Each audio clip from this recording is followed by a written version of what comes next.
Muito boa tarde. Sejam bem-vindos a mais um MC Fórum Online. Já peço desculpas logo de cara pelo atraso. A gente teve um pequeno atraso de 5 minutos. Problemas técnicos aqui, mas agora já está tudo recolocado nos seus devidos lugares. Bom, para quem não me conhece ainda, eu sou o André Fernandes, sou gerente de produtos da MC, cuido da linha de acabamento, então, dentre outros produtos, cuido das argamassas colantes, cuido dos rejuntes, sou responsável técnico por essa área, entre outros produtos. André. Quem está com a gente aqui hoje... Oi, João, tá me ouvindo? Perfeito. Então, aproveitar aqui para apresentar o João Azevedo. O João é nosso convidado de hoje. Sim, estou ouvindo. Perfeito. O João é sócio-diretor da Engecon Santos, especializado em retrofit de edifícios, né, que é o tema da palestra de hoje. A gente vai falar bastante aí sobre as etapas construtivas do retrofit de edifícios, né, e o João a Engecon fica ali em Santos, que é uma região que tem crescido bastante a atuação de retrofit, né, é uma área que tem bastante edifícios revestidos. Então o João também é muito especialista em fachadas, né, além de toda a etapa de retrofit. O João vai falar bastante também da parte de fachadas, tá?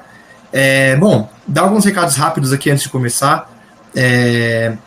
Vocês devem estar vendo um chat aí para vocês colocarem as dúvidas, então, por favor, coloquem as dúvidas de vocês ao longo da apresentação, tá? Eu começo aqui com a parte teórica do evento, depois eu abro para o João, né? O João vai apresentar também na prática como que funciona o retrofit de edifícios, o dia a dia deles lá na Engecon em Santos, né? E por fim a gente abre aqui para comentários, dúvidas e o que mais a gente puder contribuir e ajudar para vocês, tá bom? Então deixa eu colocar aqui a apresentação.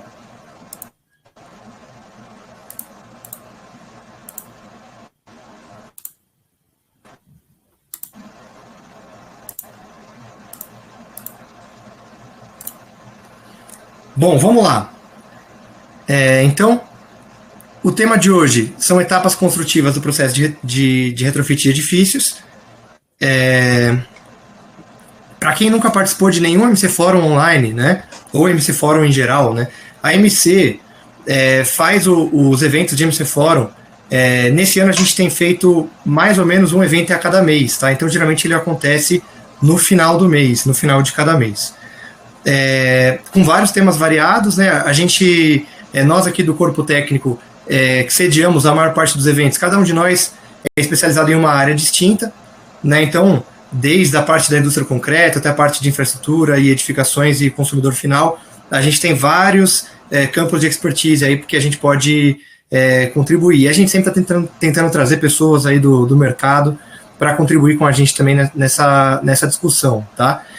O MC Fórum já aconteceu muitas vezes aí antes da pandemia de forma presencial, né, que é uma chance também do pessoal ver os produtos na prática funcionando, né, de conhecer a gente, conhecer a fábrica, né. O evento ocorre geralmente em Vargem Grande Paulista, que é onde fica a sede da MC aqui no Brasil, né. Mas, claro, por conta da pandemia a gente tem focado aí o evento com essa parte online. Se Deus quiser, em breve a gente volta a fazer os eventos presenciais também. Então a dica fiquem de olho no site www.mc-forum.com.br. Tá, lá vocês vão achar todos os eventos que já foram, os eventos que ainda vão ser. Vocês podem se inscrever de antemão já, se quiser se inscrever para todos os eventos até o final do ano, a gente agradece. E aí vocês vão recebendo lembretes, a gente não manda spam, tá? Mas vocês vão recebendo lembretes de aproximação aí da data do evento para que vocês possam participar sem perder, tá bom? Depois que o evento acontece, mais ou menos, tá, um mês depois da apresentação aqui do evento ao vivo, a gente coloca também o evento disponível no nosso YouTube, tá? Então, se vocês entrarem no YouTube e procurarem por MC-Bauchemy, vocês vão achar o nosso YouTube, vão poder ver os MC Fóruns que já foram e, inclusive, os próximos também vão entrar lá no devido tempo. Bom, então, rapidamente, para quem nunca participou de nenhum evento da MC e não sabe o que é a MC, né, a MC, essa sigla vem de Miller e colaboradores, né, foi a família Miller que fundou a MC no Brasil, na Alemanha, né? E a gente tem essa filial do Brasil aqui. A filial do Brasil já funciona há 20 anos, a gente completou 20 anos esse mês, né? E a MC já existe no mundo há mais de 60 anos. A gente está em mais de 45 países, né, com mais de 2.500 funcionários no mundo todo. Então essa foto é uma foto da sede da MC, em Bottrop, na Alemanha, tá? E Bauchemie, né, que é o sobrenome da empresa, vamos dizer assim, significa químicos para construção. Tá? Então no Brasil o pessoal chama bastante a gente de Bauchemie, mas na Alemanha não faria muito sentido, porque todas as fábricas de químicos para construção também são Bauchemies por lá. Tá? Então, na verdade, é a fábrica de químicos para construção da família Miller e seus colaboradores. Tá? Então, como o nome já diz, né, é uma empresa familiar. Então, das empresas familiares, nós somos a maior desse ramo atualmente no mundo, né? A gente não tem capital aberto, né? Embora a gente tenha já um tamanho muito grande, a gente consegue conciliar muitas vezes o melhor de uma estrutura grande, de uma empresa grande, com a facilidade de contato e a aproximação de uma empresa familiar. Tá? Hoje, quem segue com a empresa é a terceira geração, a segunda e a terceira geração. O Klaus e o Nikolaus Miller são os diretores aí da empresa lá na Alemanha. Tá? Então, um pouquinho dos nossos valores aí, a gente está sempre tentando trazer soluções inovadoras, a gente foca muito no suporte técnico, né? Então, os clientes da MC sabem que geralmente tem uma relação próxima com a gente está sempre à disposição para enviar técnicos, né? Para ajudarem nas obras, né? Acompanharem as obras. Tá? A gente foca muito em controle de qualidade, entregar produtos que tenham uma qualidade alta, né? Acima dos padrões do mercado. Né, e a gente está sempre tentando trazer esse diálogo constante com o mercado, como a gente faz em várias plataformas, dentre elas o MC Forum que a gente está fazendo aqui hoje.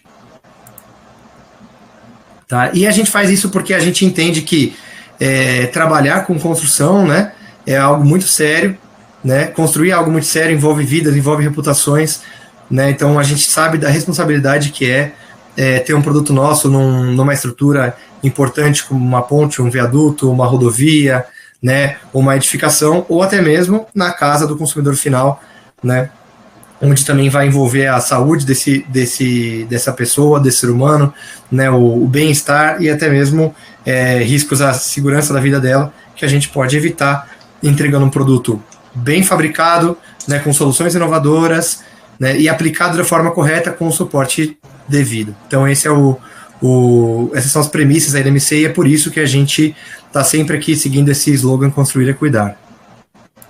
Tá? Para quem não conhece a MC ainda e não entende das divisões da MC, a MC é dividida em 4 divisões. Né? Então a primeira delas seria a indústria do concreto, onde a gente trabalha com aditivos para concreto, a gente está sempre ligado à indústria de pré-moldados, as concreteiras, né? A gente tem também a infraestrutura e a indústria, onde a gente traz soluções como sistemas de reparo, reforço, impermeabilização, né, adesivos estruturais, e a gente traz essa gama de soluções para obras como estádios, shopping centers, acho que entra mais como edificações, né, estádios, rodovias, pontes, túneis, aeroportos e assim por diante. E no mercado de edificações, a gente trabalha com construtoras e empreendimentos, tanto residenciais como comerciais, né, shopping centers, supermercados. A gente trabalha com diversas soluções, muitas das soluções que a gente já empregava na infraestrutura e indústria, a gente emprega também nas edificações, e a gente traz uma gama vasta de produtos, desde os groutes, argamassa de reparo, desde do que é usado na fundação, né, cristalizantes, sistemas de injeção, né, até mesmo os produtos de acabamento, como argamassas colantes, rejuntes, produtos para vinílico, vernizes hidrofugantes e etc. E a gente tem a última divisão, que é a Building Distribution, que é a divisão mais focada no consumidor final. Né, quando a MC entrega um produto para uma distribuidora, né, ou uma revenda, né, e essa revenda acaba entregando a solução para o consumidor final. Então isso envolve o varejo clássico, né, home centers, revendas técnicas, boutiques de revestimento, entre outros. E também queria aproveitar para mostrar para vocês aqui o hub da MC, tá? Então, se vocês acessarem aí no navegador de vocês esse link, né, hub.mc-bauchemie.com.br, vocês vão acessar o nosso hub de conteúdo. Tá? O que seria isso? É uma central onde a gente mantém todas o material rico que a gente já produziu. Então vocês conseguem encontrar todos os vídeos que a gente já produziu, as principais dúvidas que as pessoas têm, a gente tem ali a solução dessas dúvidas.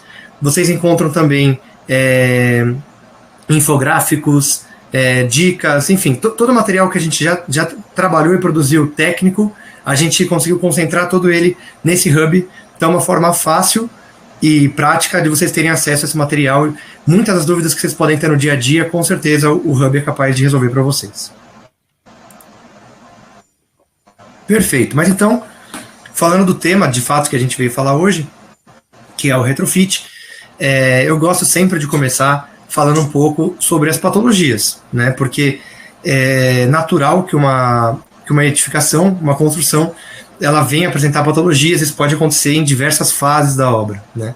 Então, eu trouxe aqui um estudo, né? Na esquerda, vocês veem um estudo dos anos 80, feito na Europa, e atualizado aqui no Brasil pelo Paulo Helene nos anos 90, né? Onde mostra as principais causas de patologia. Eu já mostrei isso em outros MC Fóruns, mas é sempre interessante começar olhando de novo esse estudo para entender como que isso impacta o trabalho que a gente está apresentando aqui, né? Então, a gente vê que em 1990 a gente tinha projeto como principal problema e principal causa das patologias, 40%, né? E 28% como falhas de execução. Então, só esses dois já juntavam aí quase 70% das falhas de obra. Imagina, a cada 10 falhas que você tem, 7 foram causadas por uma falha de projeto ou de execução, né? E a gente tinha também um componente muito grande aí por falha de material e, por fim, manutenção e diversos. Por que é legal a gente olhar esse gráfico, né? Porque olha como a gente vê diferença desse gráfico para uma atualização aí do Renato Saad em 2014. Tá? O Renato mexe muito com consultoria em fachadas, então esse gráfico ele é mais focado em obras de fachada, mas ainda assim, com certeza reflete o que a gente enxerga no resto da obra, né? É muito interessante a gente ver que a gente continua tendo o projeto ainda como algo pouco executado no Brasil, né? Mas a gente diminuiu bastante os erros de execução e os erros de material. E aí, naturalmente, se eu tenho menos patologias no começo da obra, eu vou acabar tendo mais necessidade de manutenção ao longo dos anos. Então, a cada vez mais a gente precisa falar sobre manutenção no Brasil, né? É o tipo de situação que tem aparecido mais. A gente tem mais edifícios mais velhos também, conforme o tempo vai passando, né? Muitos edifícios históricos aqui que foram tombados e depois do tombamento não sabia-se exatamente como lidar com eles, né? Até onde a gente podia intervir para manter esses edifícios funcionando da forma correta, adequada. E mais do que isso, né? O retrofit vem também para trazer para a gente o conceito de atualizar essas estruturas, né? Não é simplesmente uma reforma, né? Você atualiza elas para as normas atuais, para as condições atuais, torna elas mais sustentáveis, torna elas mais eficientes energeticamente falando, né? Então, contribui para modernizar essa obra e deixar ela no nível dos padrões das obras atuais, né? Então, vejam aí a importância que a manutenção tem ganhado nos últimos anos, está quase aí no mesmo nível da importância do projeto, né? Então, e são duas coisas que andam juntas, né? Um bom trabalho, né, envolve um bom projeto, e esse projeto já contempla as manutenções, né? Isso seria o ideal. Bom, e por que a gente acaba seguindo para o retrofit, né? A gente tem a opção também de derrubar um prédio e construir um prédio novo, né, sem grandes problemas. Bom, tem alguns motivos aqui para isso, né? Primeiro deles, preservação de patrimônios históricos, né? Então, eu até coloquei aí como exemplo o Copan, né? Aqui em São Paulo, no centro de São Paulo. Para quem é de São Paulo, com certeza conhece esse edifício, né? É um edifício super antigo, né? E que com certeza carrega consigo a história da cidade, né? A história do país. Então, é muito triste você pensar que esse edifício teria uma data de validade onde você vai derrubar ele e vai construir outro no lugar, né? A arquitetura dele foi muito bem pensada, né? Ele foi feito para ser uma referência no centro de São Paulo. Então, é um dos edifícios que com certeza foi e vai continuar sendo foco sempre de retrofit e de manutenções e modernizações, né? E assim como ele, tem vários outros edifícios históricos espalhados pelo Brasil que precisam de uma modernização, não podem ser deixados para trás, né? Nosso patrimônio histórico aqui do nosso país. Bom, em seguida, a adoção de um método menos destrutivo, né? Porque, enfim, não é tão simples assim você derrubar um prédio, por exemplo, né? O transtorno que você causa, né? Como que você isola os prédios vizinhos, as áreas vizinhas, né? Com certeza você vai impactar as ruas ali ao redor, as pessoas que circulam a área. Então, o retrofit é muito menos destrutivo, faz muito menos mal para a cidade que está em volta. Depois a gente tem também a valorização imobiliária, né? Com certeza você ter um prédio histórico, né? Recolocado aí com as suas modernidades, de uma forma mais sustentável, né? Com certeza isso acaba valorizando o imóvel, né? E a gente acaba trazendo de novo o apelo daquele imóvel, as pessoas voltam a buscar habitar aquele lugar, se for uma área comercial, ou até mesmo querer voltar a morar naquele edifício, né? Se for um edifício residencial. Claro, economia financeira, né, muito mais barato, se for bem pensado, uma manutenção e uma modernização do que você pôr tudo para baixo e subir de novo. E também, naturalmente, uma economia energética, né? Além de você modernizar esse edifício, então ele vai consumir menos energia, você também consome menos energia nessa obra, né? Nessa modernização. E, consequentemente, redução de emissões de carbono. A gente sabe que a construção civil emite muito carbono para a atmosfera, né? É um dos maiores poluentes hoje do mundo, a construção civil. Então é muito importante também você não acabar destruindo tudo aquilo e reconstruindo de novo, porque dessa forma você consegue fazer uma reforma, uma modernização, sem que tenha tanto desperdício, tanto gasto e também tantas emissões de carbono para a atmosfera. Então a gente também contribui para o meio ambiente quando a gente mantém a estrutura através do retrofit. Tá? Bom, e aí é importante a gente falar sempre das normas, né, que envolvem o retrofit, né? A começar pela norma de desempenho. A norma de desempenho já deixa bem claro aí no começo, né? Vocês podem ver ali marcado em amarelo, né, que o retrofit de edifícios não é aplicável à norma de desempenho, né? Então, quando você tem uma obra que já foi feita, é natural que às vezes você tentando modernizar ela, você não consiga encaixar ela em todos os desempenhos que a norma de desempenho prevê. Por isso que existe essa ressalva na norma dizendo que o retrofit não é aplicável, tá? Mas não é obrigatório, né, que as normas de desempenho sejam aplicáveis nesse caso, mas isso não significa que ela não seja uma boa referência para a gente do que a gente tem que buscar numa construção moderna, né? Então, a norma de desempenho continua sendo super atual, né, traz para a gente uma série de especificações importantes para manter ali o bem-estar de quem habita aquela edificação. Então, com certeza, ela é a principal referência para a gente. Tá? Para quem não conhece a norma, ela tem um primeiro item ali de assuntos gerais, né, mostrando para a gente os conceitos gerais da norma, e ela tem mais 5 itens que estão descritos aqui embaixo. Né? Então, sistemas estruturais, sistemas de piso, sistemas de vedação vertical, sistema de cobertura e sistemas hidrossanitários. É uma norma bem completa. E vai servir de referência para a gente também aqui nos retrofits. Tá? Então, a própria norma de desempenho traz para a gente a definição de retrofit, né? Que ela diz como uma atualização do edifício, né? Incorpora novas tecnologias, e aí valoriza o imóvel, né? Muda o uso do imóvel, às vezes ele era residencial e vira comercial, né? E naturalmente aumenta a vida útil desse imóvel, né? Deixando ele mais eficiente operacionalmente e energeticamente. Tá? E aí, falei de vida útil aqui, é importante a gente explicar o que é a vida útil, né, que é o VU, e também a vida útil de projeto, né, que é o VUP. Né? Bom, então, a vida útil, né, geralmente ela é medida a partir do momento que você entrega o edifício, né, e ela estipula ali o tempo que esse edifício vai durar, né, se forem seguidos as recomendações de uso, de operação e de manutenção, né. Então, a vida útil, ela não é simplesmente botou o prédio lá em cima, ele vai durar X anos. Não. Ela vai dizer pra gente também, ó, essa região vai ter que ser feita uma manutenção de X a X tempo, né? Essa região também vai precisar de uma substituição, né? E essa região, ela realmente não tem como você nem substituir, nem fazer manutenção, você vai ter que trocar de tanto a tanto tempo.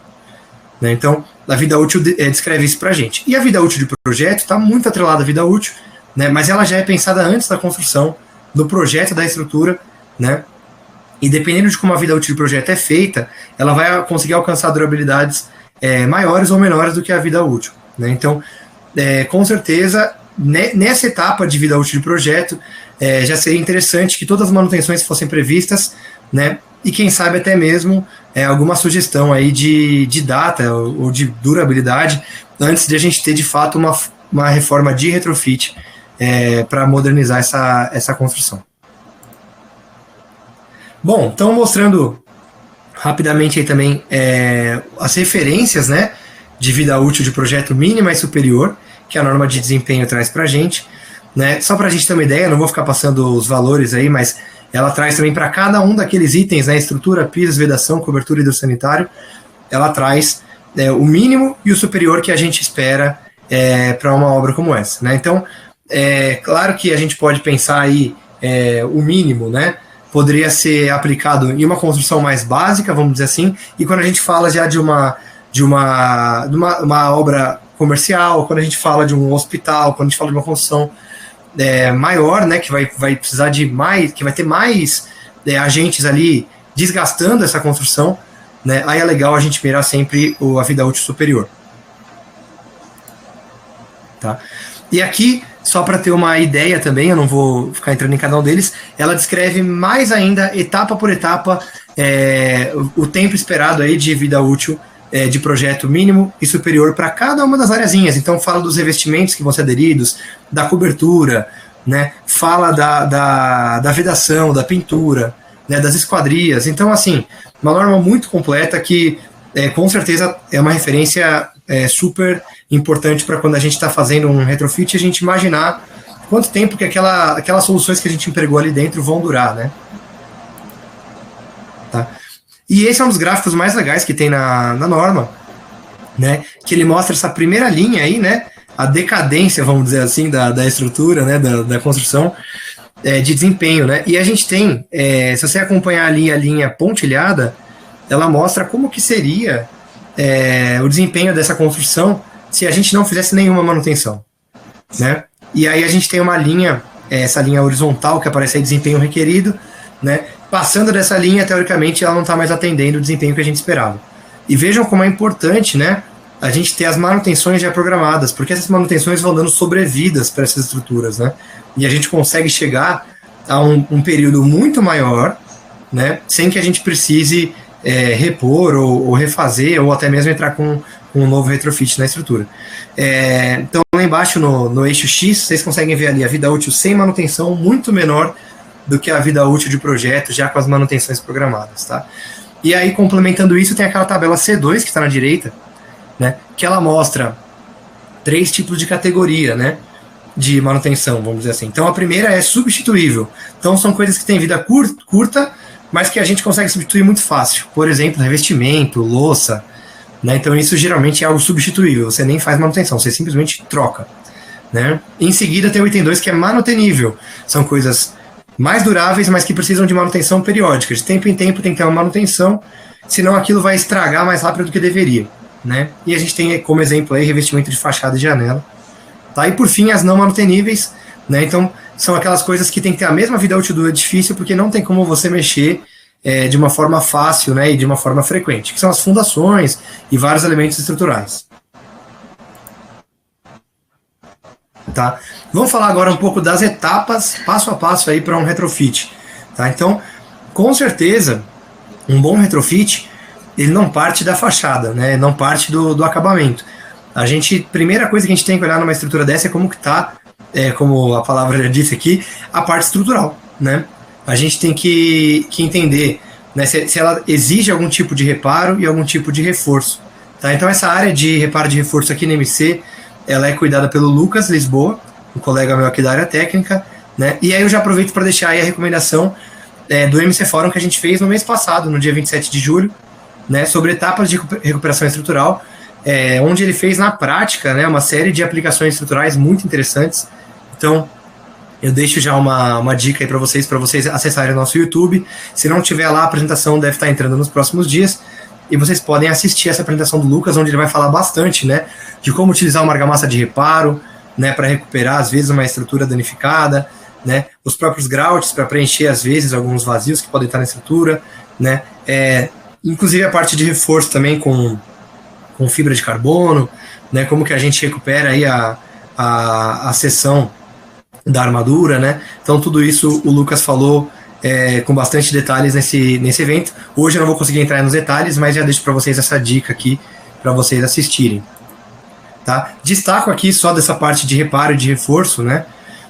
As mantas de fibra de carbono, né? Que são muito utilizadas. Aqui está o exemplo da MC Carbon Fiber Sheets, mas tem aí uma linha de produtos completa aí de fibra de carbono, que são muito utilizadas também para aumentar a resistência à tração também nos pilares, nas vigas, né? Então reforçar essas estruturas, né? Sem que a gente precise aí entrar com mais armadura nova aí, que seria algo muito mais complexo, né? E também muito mais pesado na maioria das vezes, né? Então traz uma aplicação mais fácil, baixo peso, né? Ajuda inclusive a evitar a aparição de fissuras novas. Então um sistema muito moderno e que também ajuda muito nessa parte de reforço estrutural. Tá? E depois que você faz o reparo e reforço, muitas vezes você busca também um produto estético, né, para recuperar o acabamento do concreto. Então a gente tem também a linha Concrete Finish, que recupera o acabamento do concreto, tanto para obras novas, que às vezes na hora de você fazer a desmoldagem, né, você teve algum problema ali, você ficou com a estrutura ali, com a aparência do concreto danificada, né, quanto em obras antigas que você está reparando elas e aí você quer dar um acabamento final, né, deixar mais uniforme, fechar aquela porosidade aparente. Tá? Então tem a linha aí Power Top e Quick Top, que é a linha argamassada, né, que serve para fazer tanto estuque médio quanto estuque fino, né, e fechar bem essa parede, esse pilar que você vai fazer esse reparo. Também a gente tem a linha Repacril. A Repacril são para reparos menores, né, mas a gente consegue fazer a pintura para acabamento, né, uma tecnologia acrílica que vai uniformizar a cor desse concreto. Né. O Repacril pode ser usado inclusive como acabamento final. Às vezes você tem uma parede dentro de casa que dá um aspecto de concreto. O Repacril também pode ser usado para isso. Então é uma linha bem legal que ajuda também a finalizar essa etapa de reparo e reforço, né. Uma vez feita a etapa de reparo e reforço, a gente entra na parte de impermeabilização, né. E a norma de desempenho também é uma ótima referência, né, para a gente na parte de impermeabilização, mas eu deixo como destaque aqui o guia de aplicação da norma de desempenho do IBE. Né. Então, melhor do que você olhar somente a norma de desempenho é você ter um guia que pega a norma de desempenho e aplica ela especificamente para a impermeabilização. Então, esse guia do IBE, né, o Instituto Brasileiro de Impermeabilização, ele vai muito além do que a norma de desempenho vai, né, ele descreve muito melhor os cuidados que a gente pode ter com a impermeabilização. Tá? Então, já trago aqui alguns detalhes, né, desse manual. Eu gosto muito dessa parte onde ele mostra cada local que vai ser impermeabilizado e a vida útil de projeto esperada, mínima, média e máxima. Né? Então, mostra tudo, né? Caixas d'água, coberturas, áreas internas, piscinas. E aí, a tabela da direita são áreas que não são consideradas pela norma de desempenho, mas no manual já foi contemplado, né? Assim, já deixei ele mais completo. Então, vocês podem ver aqui uma sauna, espelho d'água, pouso de elevador, né? Tudo que vocês podem imaginar, esse manual do IBE acaba descrevendo pra gente qual que é a vida útil esperada, né, de projeto para cada um desses casos, tá? Uma sugestão que a gente deixa aqui, a MC recomenda, né, você considerar refazer toda a impermeabilização quando você já tiver um tempo de uso daquela estrutura maior do que essa VUP indicada, né, ou maior do que 20 anos, porque vocês vejam aí que algumas estruturas chegam até a 30, 25 anos, né, mas ainda assim, se já passou de 20 anos e você já vai ter uma intervenção na obra, faz sentido você já aproveitar e refazer essa impermeabilização. Tá? Então, um passo a passo aí da impermeabilização clássica, né, de um retrofit. Tá? Então seria, primeiro, remover o revestimento que você tem e remover a impermeabilização que já foi feita. Né? Depois não pode esquecer nunca de acertar os pontos de drenagem, os ralos, né? Nivelar tudo isso, regularizar, deixar os caimentos certinhos, né? Selar bem esses pontos de drenagem e ralos com selante adequado, com material adequado. Né? Aí sim você vai aplicar uma nova impermeabilização e vai fazer o teste de estanqueidade. Fez o teste de estanqueidade, né, a gente tem a proteção mecânica e o contrapiso reboco quando necessário. Tem sistemas que inverte, né? Que primeiro vem a proteção mecânica e depois o teste e depois a impermeabilização, né? E por fim, você instala o revestimento final. Então isso é o passo a passo geral, né, para a maior parte dos sistemas de impermeabilização que a gente vai ter numa obra de retrofit. Claro que tem várias exceções. A MC é conhecida no mercado aí por ter uma linha completa de impermeabilização. Então a gente tem desde os mais clássicos, né, manta asfáltica, argamassa polimérica, membrana acrílica, né? Mas a gente tem também várias membranas acrílicas modernas, mantas de PVC, que é um material que é muito prático, vou falar um pouquinho dele aqui, né? A gente tem membrana à base de poliuretano, então a gente tem, enfim, vários outros sistemas que podem fazer impermeabilização e que vão trazer mais facilidades, né? E também mais durabilidade para cada tipo de aplicação. Então, não existe o melhor sistema, existe o sistema adequado para cada área, né? Tá, então, só para destacar alguns aqui, né? Primeiro eu vou destacar um aqui que inclusive o João deve falar na apresentação dele, que é a membrana acrílica DF9, né? Diferente das demais membranas acrílicas, é uma membrana que é usada geralmente para receber o revestimento ou a camada final direto sobre ela, né? Então ela é aplicada depois da etapa de contrapiso de reboco, né? E ela tem uma resistência contra a alcalinidade, que é um teste feito na Europa, mas que aqui no Brasil não é normatizado, né? Então a gente faz esse teste aqui com base na norma europeia, né? Justamente para garantir que se você vai ter um contato com material cimentício, uma argamassa colante, né? Uma argamassa autonivelante, enfim, qualquer material que tenha uma alcalinidade alta, material básico, né? Essa membrana ela consegue resistir, não vai formar bolhas, não vai interferir na impermeabilidade daquela área. Tá? Então a membrana muito rápida, libera a área muito rápido, né?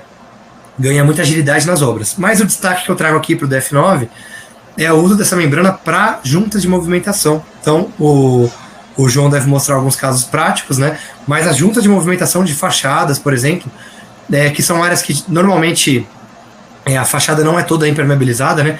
Mas pelo menos na junta de movimentação é importante você aplicar uma membrana como o DF9 para garantir a proteção dessa área e em seguida fechar com selante.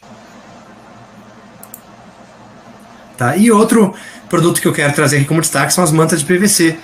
Né? Mantas de PVC já são bastante usadas em grandes obras, né? Mas agora que as pessoas estão enxergando o potencial delas para edificações menores, né?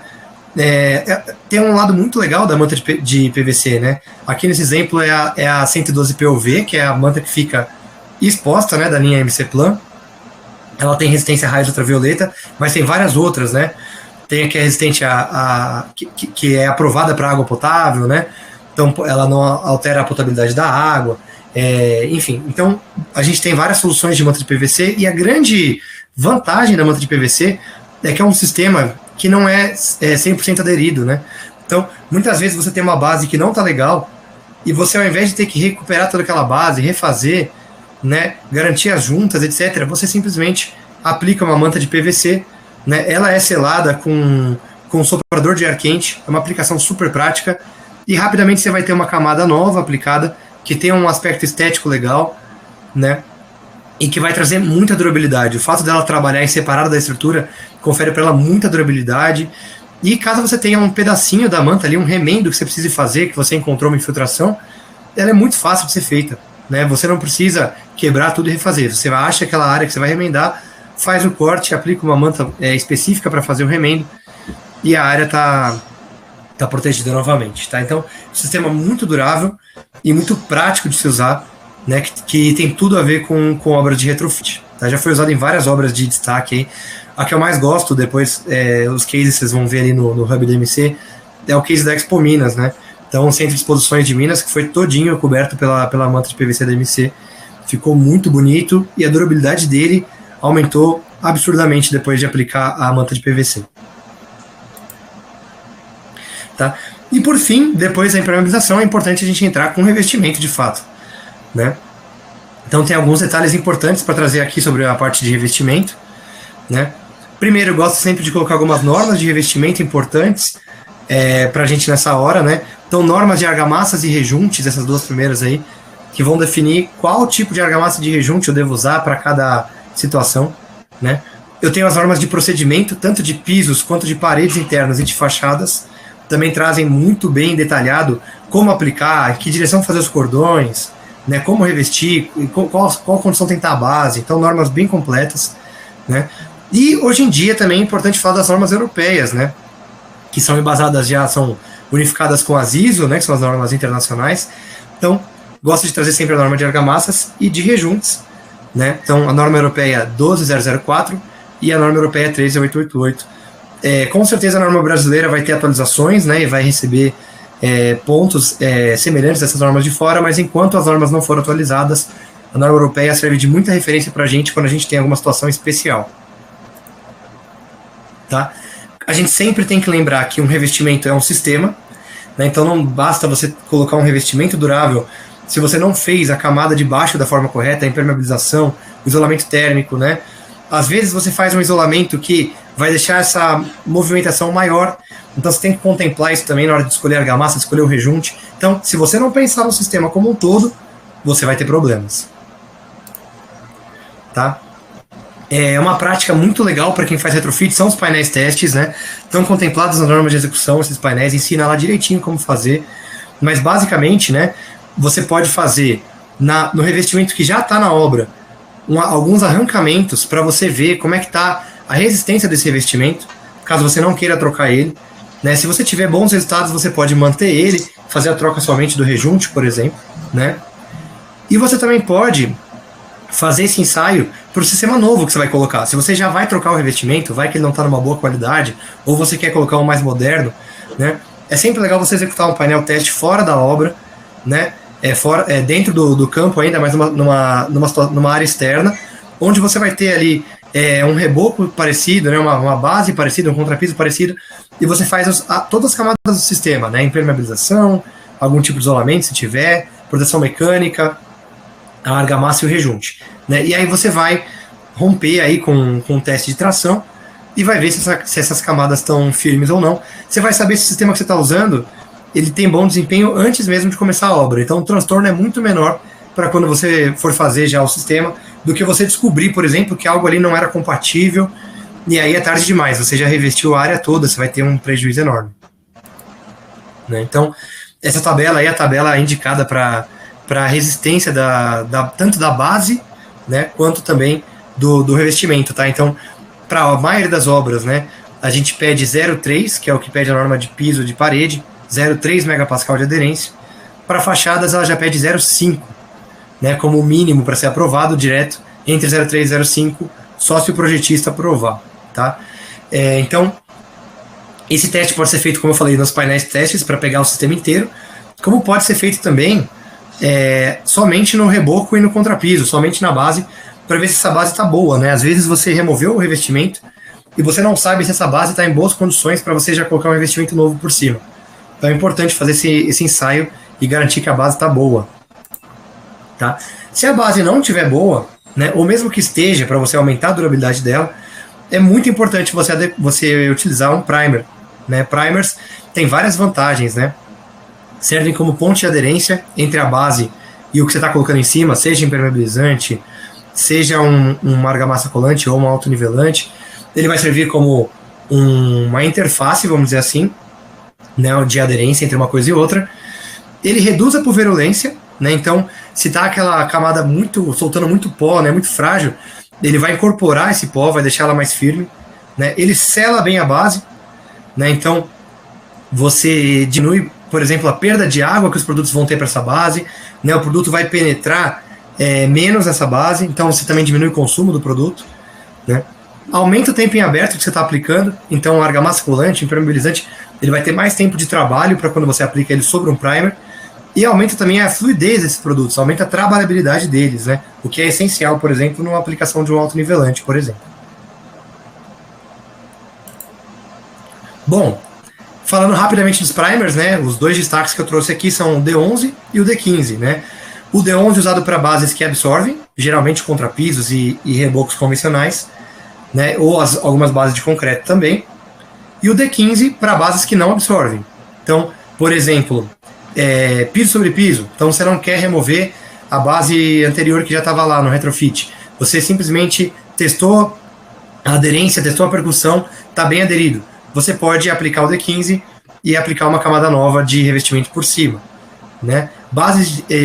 A própria parede de drywall para dar uma maior aderência, superfícies de madeira, né? Então são áreas que você pode aplicar os primers para aumentar a aderência e garantir a qualidade daquela base, né, para que você tenha uma durabilidade maior do que está sendo aderido sobre ela. Tá? Juntas de movimentação são essenciais, né? Em muitos projetos mais antigos as juntas não eram contempladas ou eram contempladas de forma errada. Então, a norma de fachadas e a norma de pisos e paredes traz para a gente a definição exata do fator de forma da junta, a distância que pode ser colocada, né? E é claro, o projetista com isso em mãos vai calcular para a estrutura dele onde faz sentido ter as juntas, né? Mas é muito importante colocar essas juntas nas posições corretas, da forma correta, para que elas amenizem as movimentações e garantam que essa fachada, essa área interna, essa área comum vão funcionar bem. Tá? Argamassas colantes, quando a gente for escolher, né? Sempre é importante a gente olhar a norma, tomar muito cuidado quando a argamassa fala de varandas, ou de fachadas, ou de piscinas, né? Não olhar só para isso, né? A argamassa sempre tem ali a recomendação da norma, então a gente olhar ali se ela é uma C1, uma C2 ou uma C3, né? A gente sabe que a C1 é muito focada para áreas internas, porque ela tem a coragem somente mecânica, né? Só o cimento ali aderindo. A C2 e a C3 já tem as ligações químicas ajudando, o polímero, então traz mais aderência e traz mais flexibilidade, né? A C3 tem o dobro de aderência, que é uma C2 convencional, né? Então, esses requisitos, né, vocês podem olhar nos MC fóruns anteriores sobre a argamassa, eu explico com mais detalhes o requisito de cada argamassa, né? Mas é importante a gente entender onde ela está classificada para a gente saber exatamente qual é o produto que a gente está usando, né? E para revestimentos especiais ou situações especiais, né? Às vezes tem assentamento direto sobre concreto, sem uma camada ali que amorteça as movimentações. Muito importante também a gente buscar, às vezes, recomendações de uma norma de fora, como a norma europeia.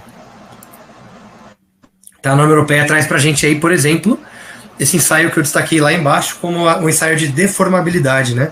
Então, a flexibilidade da argamassa, muito importante hoje em dia, que a norma brasileira ainda não contempla. Então, às vezes, para uma situação mais complexa, é importante você buscar uma argamassa S1, que é flexível, ou S2, que é muito flexível, segundo a norma europeia.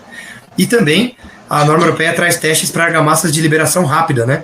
Então, argamassas que secam em menos que 6 horas, né? Muito útil também para obras que você tem pouco prazo para você fazer essa mudança. Tá?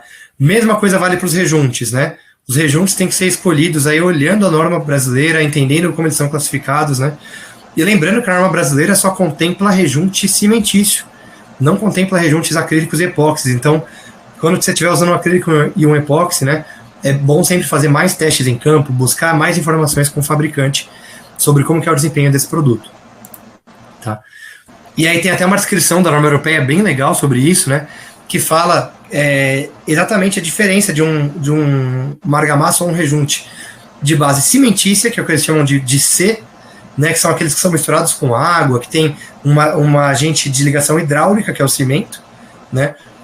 Tem também os rejuntes de dispersão, que são os acrílicos, né, então geralmente eles vêm prontos para uso, né, você só mistura e aplica, e eles são uma dispersão polímera aquosa, ou seja, o acrílico está disperso ali em água, né, para você aplicar diretamente.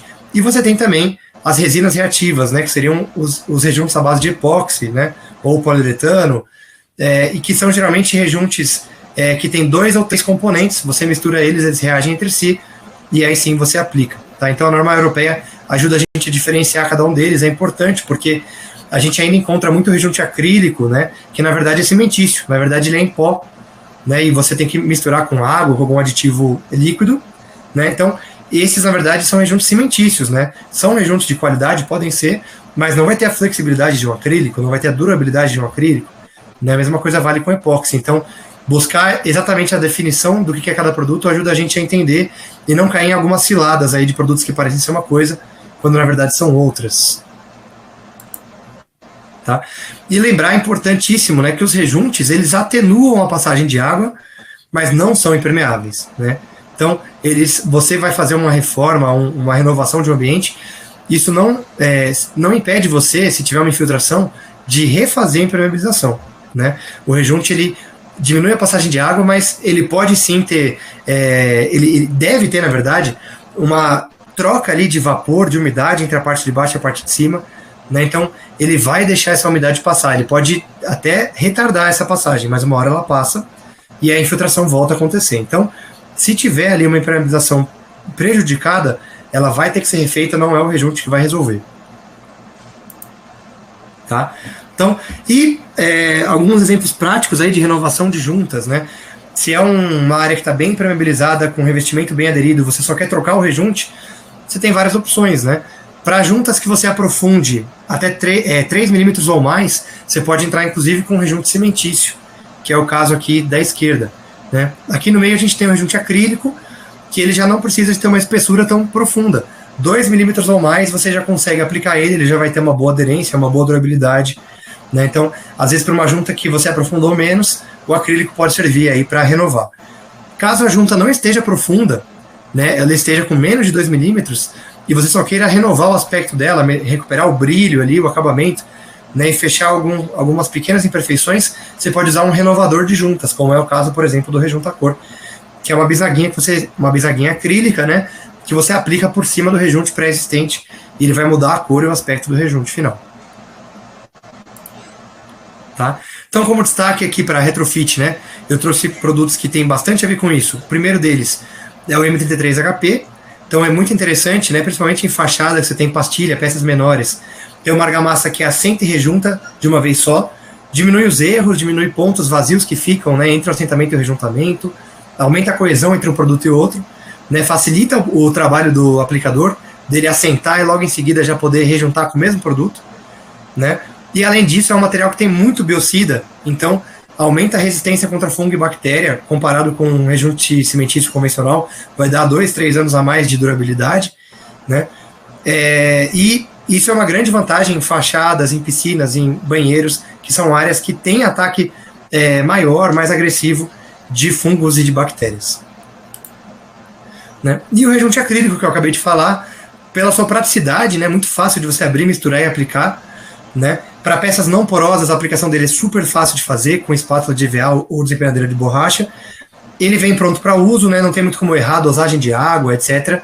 Né? E ele vai trazer uma durabilidade muito superior a um rejunte cimentício, tanto pela durabilidade natural da resina, que resiste melhor a fungos, bactérias, etc., como também pela maior flexibilidade do acrílico. Né? Então, em áreas que exigem flexibilidade, o acrílico vai movimentar melhor, não tem cimento na composição, né? Então ele não é rígido, né? E ele movimenta muito bem e evita a aparição de fissuras nesse tipo de aplicação. Então, também traz para a gente essa vantagem aí da flexibilidade, tá? Bom, então, dei uma pincelada rápida em cada uma das etapas, né? Claro que vocês podem encontrar mais informações no nosso YouTube, no nosso Hub, né? E também deixem as dúvidas aí nos comentários para a gente tirar no final da apresentação. João, por favor, fique à vontade aí agora. Chegou a sua vez. O espaço é seu. Enfim, estamos ansiosos para ver o que você tem para apresentar para a gente. Lá. Deixa eu aproveitar enquanto ele volta. Vou aproveitar para retirar algumas dúvidas que vocês encaminharam aqui para a gente. Bom, vamos lá. Rapidamente aqui, o Raul Marques fez uma pergunta. Se a NBR não é aplicada em caso de retrofit. Bom, imagino, né, Raul, que você esteja falando na NBR 15575, que é a norma de fachadas, né? Bom, a norma de a norma de desempenho. A norma de desempenho, ela não é utilizada, não é obrigatória no retrofit, né? Mas ela serve como uma boa referência para a gente na hora que a gente busca uma referência, né, do que a gente deve fazer numa obra, né? Então, com certeza, a norma de desempenho é muito atual e ela consegue trazer para a gente um bom norte aí para qual caminho a gente deve seguir, tá? Eu particularmente desconheço normas específicas de retrofit, né? Mas ainda assim, as outras normas que a gente possui, né, as normas de execução e a norma de desempenho juntas, já dão um bom norte para a gente ir para qual caminho seguir. Tá? E a outra pergunta é do Pedro Nogueira, de como é a execução da manta de PVC. Né? Então, a manta de PVC, Pedro, só para dar por cima aqui, né, depois a gente pode falar melhor sobre isso, você faz pontos de fixação ao longo da sua área, né, se for um reservatório ou uma laje de cobertura, né, você faz alguns pontos de fixação onde você vai fixando as bordas da manta, né? E depois que você fixou esses pontos, né, você usa um soprador de ar quente. Esse soprador, você pega as emendas entre uma lâmina da manta e outra, e você passa o soprador de ar quente. O ar quente faz com que uma lâmina se junte à outra, então você faz uma solda por temperatura. Né? Então você vem soldando essa área, é um trabalho muito limpo, muito fácil de fazer. Né? Claro, exige mão de obra treinada para fazer todas essas etapas, mas quem tem o treinamento e o projeto direitinho faz com muita facilidade e dá uma durabilidade muito grande para essa estrutura. Né? Então, é um sistema até que novo ainda no Brasil, pouca gente utiliza, né? Tem crescido bastante, mas de verdade, para quem nunca ouviu falar, entre em contato com a MC, né? Pede para falar com a nossa área técnica aqui, que a gente explica melhor. Tem muitos cases legais assim, de durabilidade muito, muito grande aí com a manta de PVC. Vamos lá, João, a sua internet estava um pouquinho ruim, agora eu acho que ela já recuperou, né? Eu estou vendo que agora você está inteirão aí na tela. Eu vou pedir para você, estou te ouvindo super bem. Eu vou pedir para você, então, só retomar a apresentação e fica à vontade. Bem, eu estava falando do formato de 1984, aqui pela Unisanta, né? Pessoal, só para avisar vocês, o João, eu juro que estava tudo bem com a internet dele, a gente fez vários testes, né? Inclusive, logo antes de entrar, eu conversei com ele normalmente. Mas por algum motivo, enfim, coisas online são assim mesmo, né? A internet dele está com um sinal muito ruim. Eu vou tentar uma última vez, devo ficar fora do ar aqui por 2 a 3 minutos, tá? Então peço a compreensão de vocês. A gente vai tentar recolocar o João aqui para ele terminar a apresentação dele. E de todo modo, depois dessa última tentativa, né, a gente deve encerrar o evento, que caso vocês tenham mais dúvidas, coloquem aqui. E depois, quando essa apresentação voltar para o nosso YouTube, né, a gente edita e remove esses trechos de falha na conexão e mantém ela o mais redondinha possível para vocês, tá? Vou falar com ele aqui, gostei da sugestão, Moni, vou dar um toque nele aqui, em 2 minutinhos eu já estou conversando com ele, a gente deve conseguir normalizar, tá bom?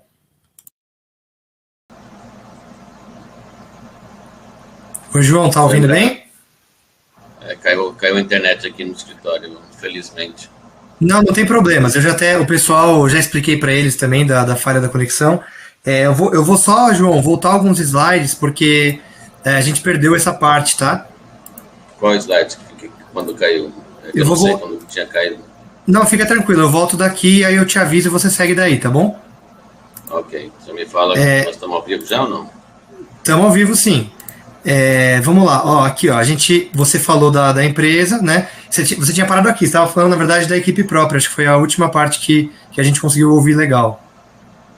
Tá. Agora a gente está te ouvindo bem. Eu já tinha passado bastante disso daí, tá? Dos nossos diferenciais com a equipe própria, não terceirizamos serviços, né? Não trabalhamos com autônomo, que isso é muito importante, serviço de fachada. Nossos serviços são orçados por eles, eu até dei um exemplo, não sei se vocês ouviram ou não, de um médico, né? Um orçamento, uma receita do médico é assinado por ele, assim como o orçamento tem que ser assinado por engenheiro. E as nossas obras são fiscalizadas por engenheiros, é claro, né? Como os responsáveis técnicos, tem eu e tem meu filho também, tá? Que é engenheiro civil, formado na Mauá. De filiações, eu sou diretor da Associação de Empresários da Construção Civil aqui da Baixada desde 1988, tá? Sou diretor regional do Sinduscom, já fui vice-presidente também do Sinduscom, com várias gestões, e também conselheiro. Somos filiados ao Cearense, que é o Sindicato das Empresas Administradoras de Condomínio, e da Associação de Engenheiros, onde a gente está sempre patrocinando uma corrida que existe aqui na Baixada, bem tradicional. Falando sobre custo-benefício de fachada, reboco, a gente sempre utiliza reboco industrializado, cerâmica sempre de primeira linha, e argamassa C3 e rejunte de fachada, onde a gente utiliza os produtos da MC, assim como nos projetos de juntilatação, a gente também utiliza muitos produtos da MC. Esse é um prédio que é um case interessante, de um prédio em São Paulo. Um dos moradores passou pela Baixada, sabia que o prédio dele estava com um problema sério de queda de revestimento, entendeu que a melhor solução para ele seria contratar uma empresa da Baixada, visto que aqui na Baixada se troca muito prédio com cerâmica caindo. Então, ele veio buscar a gente aqui para executar esse serviço lá. E lá estava caindo simplesmente porque eles, na época da construção, eles misturaram entulho, tá? Moeram o entulho da obra, misturaram com areia, cimento e cal e fizeram o reboco. Claro, não deu certo, né? Esse é um outro prédio em Praia Grande também, chamaram a gente porque estava caindo o revestimento. E inicialmente, até para a gente saber da real situação, nós fizemos um teste de percussão em todas as cerâmicas para saber como é que estava. E também fizemos teste de arrancamento, tá? Como você já tinha mostrado no slide teu. E aqui é um prédio em que não foi a Engercon que executou, tá? Só para mostrar o que acontece quando se faz um belo serviço. E aqui o que eles fizeram? A cerâmica simplesmente colaram por cima do reboco antigo que estava totalmente danificado. Claro, em função de custo, né? As pessoas e as empresas utilizam esse tipo de procedimento. E olha só, a queda de revestimento que às vezes pode ter um acidente fatal. Aqui um pouco de juntilatação, né? Você vê que ela está totalmente craqueada. Tá? Foi um prédio que nós trocamos a juntilatação. Esse prédio já tinha 10 anos de construído, quando a junta já não estava mais com a qualidade dela. Vou falar de um prédio agora, um prédio grande, com mais de 100 metros de altura, tá? 4 blocos, 100 apartamentos por bloco, 400 apartamentos, tá? Muitos problemas, um prédio basicamente novo, meio que 8 anos de construção. Tá? Aqui um dos procedimentos nossos, que é a segurança, né? Placa de sinalização, interdição, para se executar serviço em altura. Aqui está os cordeiros inicialmente lavando, né? Você vê, dá para perceber a juntilatação bem escura na horizontal, né? Mato crescendo, tá? E juntilatação é um dos maiores problemas de infiltração que tem para o interior dos apartamentos. Aqui dá para ver bem, né, a juntilatação, tá? Bem escuras, na verdade, a junta de dilatação desse prédio teria que ser branca.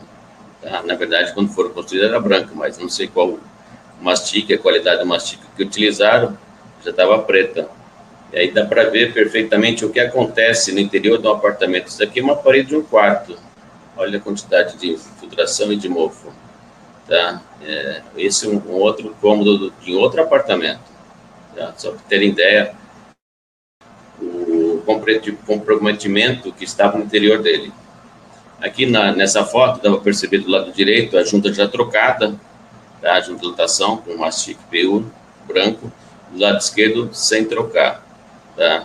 A juntilatação, o que a gente tem usado? Tá? Arranca o mastique antigo, tá? Lá dentro tem um tarucel, tiramos o tarucel também, limpamos a junta interna, né? Feita no reboco, aplicamos uma membrana acrílica, que é o DF9, que o André até falou que eu iria falar dele, que é essa membrana acrílica, que realmente vai dar uma impermeabilização lá dentro da junta. Depois recolocamos o tarucel novo, delimitamos a parte superior e a parte inferior da junta com fita crepe e aplicamos o mastique PU. Tá? Geralmente a gente utiliza um bisnagão de PU.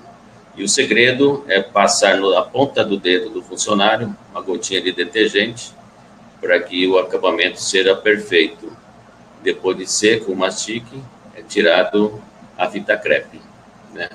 Aqui dá para ver a foto da esquerda, no poço, já está com a junta branquinha. E do lado direito ainda está sem fazer. Tá? Você vê que a diferença de cor e tonalidade. Esse é o tarucel que eu falei, que ele fica dentro da junta, tá? É para ele delimitar a profundidade da aplicação do mastique. O mastique não pode ter uma espessura muito profunda. Tá? Esse é o mesmo prédio, a placa da Engercon aí, tá aí um dos blocos em execução. Olha a situação que estava o prédio, cerâmica caindo, podendo ocasionar um risco de acidente grave.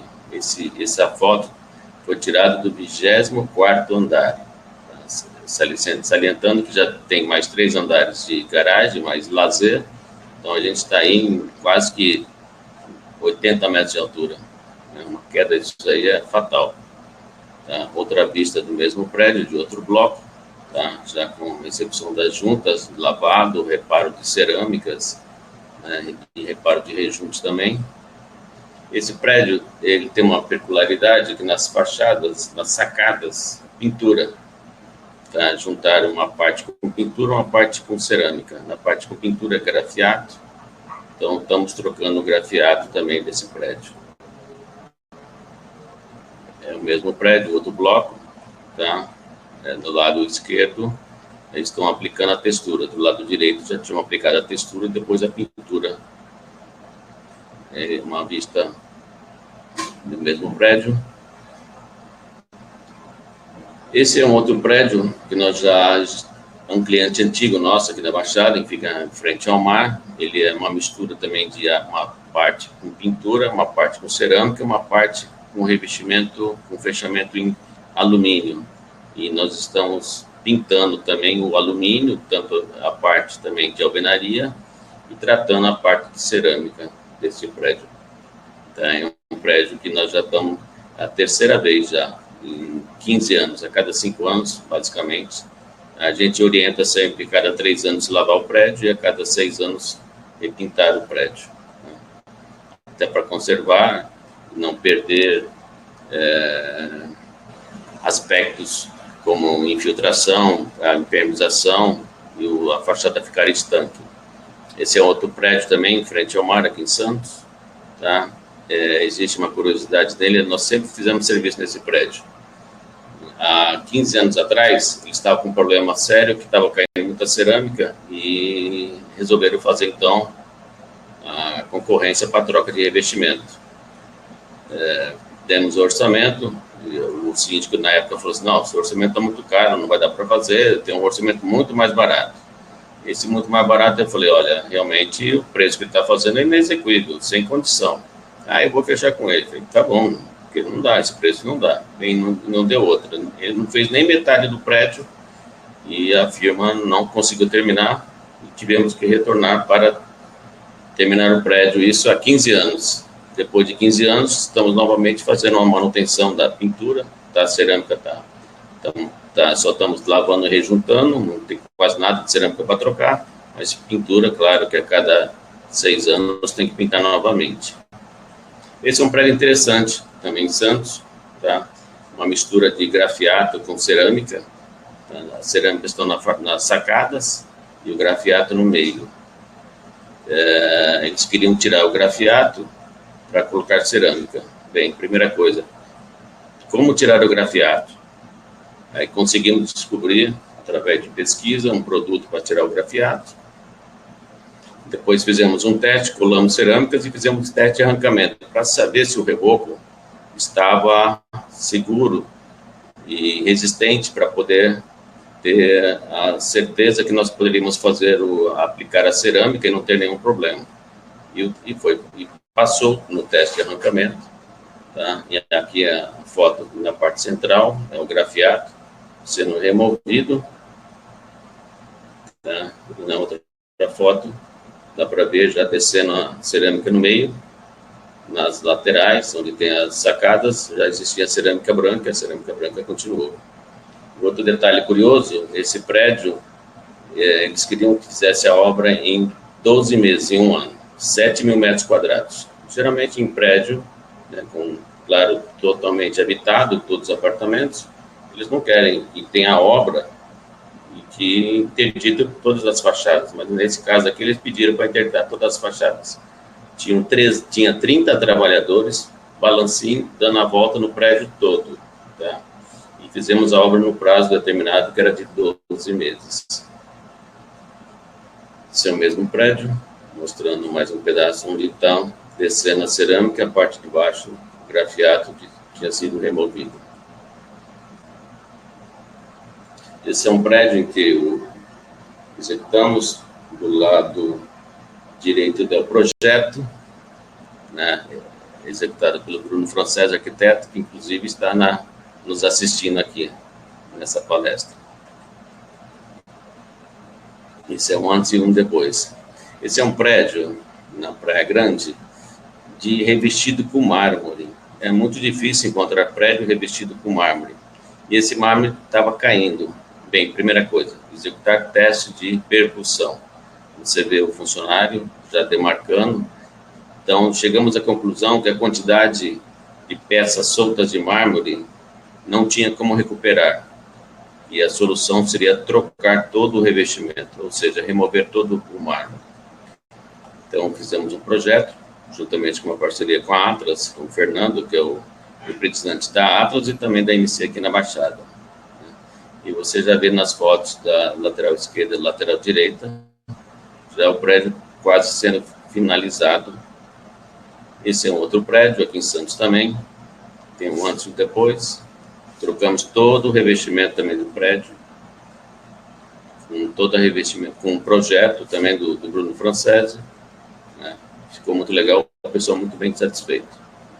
Esse é outro prédio, também na praia, em Santos, tá? Com pastilha de porcelana, também já terminamos, dentro do prazo previsto pela obra, tá? Executando sempre, removendo a pastilha, removendo o reboco, aplicando o chapisco, aplicando novo reboco, executando junta de dilatação, aplicando a pastilha com a argamassa apropriada para a pastilha, né, a C3, rejuntando e, por final, finalizando a junta de dilatação. Sempre assim, sempre esse processo. Aqui um pouco sobre o que acontece em Santos, né? Alguém pode estar vendo a foto, vê um pilar todo ele já com a enterragem aparecendo, aparente, né? Mas por incrível que pareça, acontece muito aqui na Baixada. Olha só, está todo escorado já há um tempo, né? A gente já viu prédios ruírem em vários pontos do Brasil, mas o síndico às vezes é leigo, não tem conhecimento, acho que uma escora dessa, que aguenta 1,5 toneladas, vai conseguir suportar, né, o peso da seção do pilar que perdeu resistência, né? Algo absurdo deixar um prédio nessa situação. Mas, infelizmente, é comum a gente encontrar de vez em quando isso daí. Tá? Aqui, um outro prédio, se vocês observarem na foto da direita, olha a espessura do reboco que utilizaram na fachada. Tá? E na peça de concreto, quase que você não vê um pouquinho só de chapisco. Quer dizer, não aplicaram o chapisco e o reboco caiu. Olha só a espessura do reboco. Essa peça que está na foto do lado direito pesava mais quase que 50 quilos. Imagine um acidente que poderia ocasionar. Claro, né? Nessa parte aqui de concreto, teremos que remover todo esse reboco. Tá? Também está fora de norma, pela espessura dele e por não estar armado, né? E por não existir chapisco. Bem, não quis alongar muito, André. Esses aqui são os contatos da Engecom, WhatsApp, site, Facebook, tá? E o nosso slogan, mais que o nome, uma confiança dentro desses 33 anos de serviços prestados. Show de bola, João.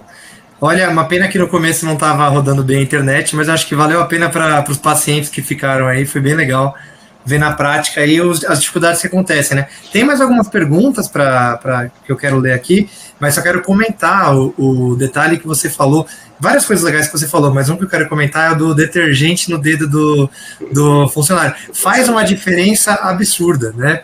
Para quem já tentou aplicar selante sabe, né? Ter a camadinha de detergente ali, o acabamento é completamente outro, não gruda mais o selante no dedo, né? Então, assim, são detalhes, né? Mas são detalhes que só quem trabalha com isso na prática que consegue perceber e fazem toda a diferença na qualidade final do trabalho, né? E impressionante também esse pilar que você mostrou no final agora. Eu até vou puxar o gancho aqui que o Sérgio Leifert falou. Esses pilares me lembram o que caiu em Miami. E é verdade. Você sabe que eu já peguei um prédio aqui na Praia Grande, um prédio de 3 andares, ele estava inclinado. Nunca tinha visto um prédio de 3 andares inclinado. Quando o síndico chamou, aí eu fui no prédio, olhei e falei, pô, mas teu prédio está inclinado. Eu falei, tá um pouquinho. Eu falei, posso fazer uma prospecção no piso e cavar e ver o que está acontecendo? Bem, ao redor da sapata, vi que todos os pilares, que a gente chama de pescoço, que fica entre a sapata e a viga baldrame, todos rompidos. O prédio não ruiu em função, ele é um calculista aqui, renomado de Santos lá, não ruiu porque a viga baldrame é que suportou a carga do prédio, o prédio ficou, mas foi por pouco, não? Foi por pouco, né? É impressionante, né? Você vê que às vezes não lidam com a seriedade que deveriam, né? E isso a norma de desempenho vai ajudar muito, né? Por exemplo, até vi que tem acho que é Moni o nome dele, né? O síndico que está participando com a gente aqui, né? Importante para os síndicos começarem a conhecer a norma de desempenho. Claro que tem um linguajar técnico na norma, mas eles tentaram fazer ela bem didática, né? Eu acho que com cuidado, às vezes até buscando a ajuda da gente que é da área também, entender bem essas normas, né? Porque elas já mostram para a gente que as coisas não vão durar para sempre, tem que ter manutenções, tem que ter um retrofit, né? Isso é muito importante. E aqui na Baixada, algumas cidades, que nem Santos, São Vicente e Guarujá, Praia Grande não tem. São Paulo tem, que é uma lei municipal que exige que todos os prédios elaborem um laudo de segurança das estruturas, né? E esse laudo é super importante. Aqui em Santos, essa lei foi criada em 2001 a partir de um acidente, de uma queda de uma marquise que teve uma vítima fatal, uma marquise de um restaurante, e aí que desencadeou a criação dessa lei. Tá? É muito importante.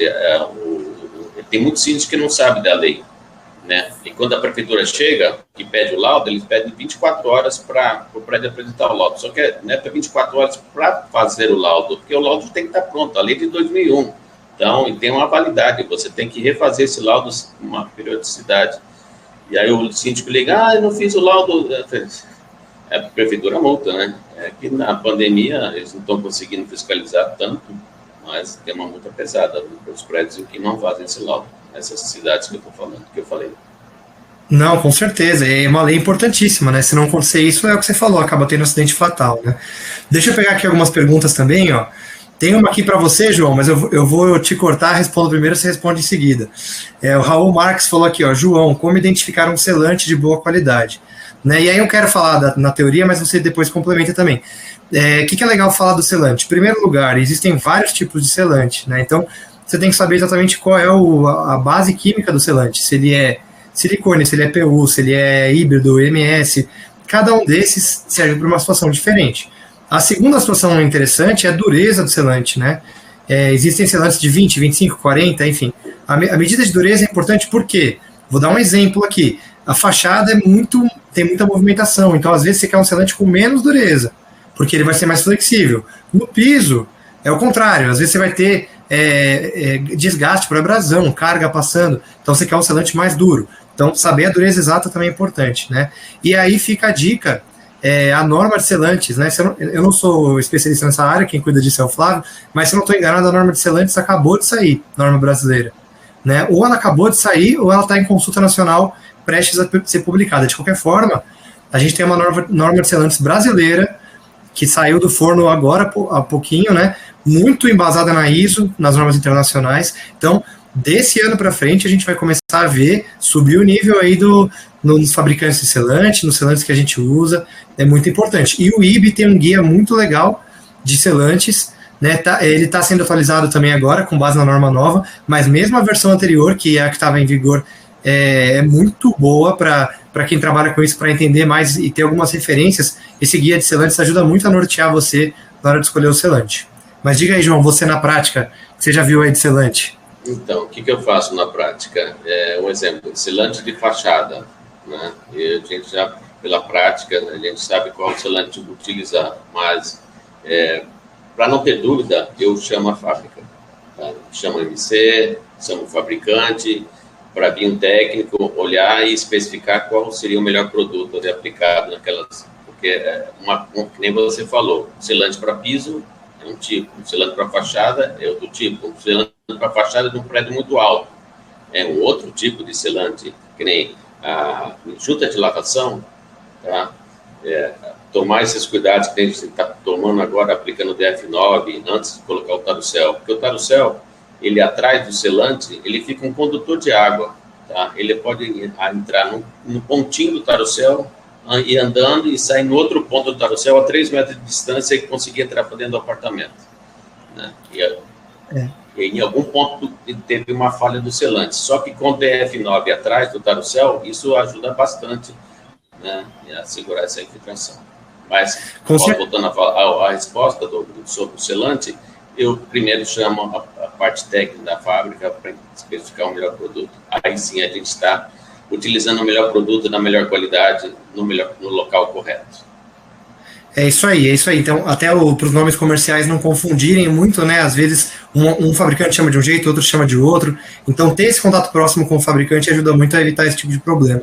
Agora, e até o que você falou. Selante híbrido, né? É uma coisa, né? Que o híbrido é mais barato e a pessoa está achando que está comprando um selante, né? Que poderia ser usado em outro local. É que nem eu costumo falar. Você vai comprar um carro, tá? Você tem um carro da Volks, você tem tanto o Fusca como você tem um Passat alemão.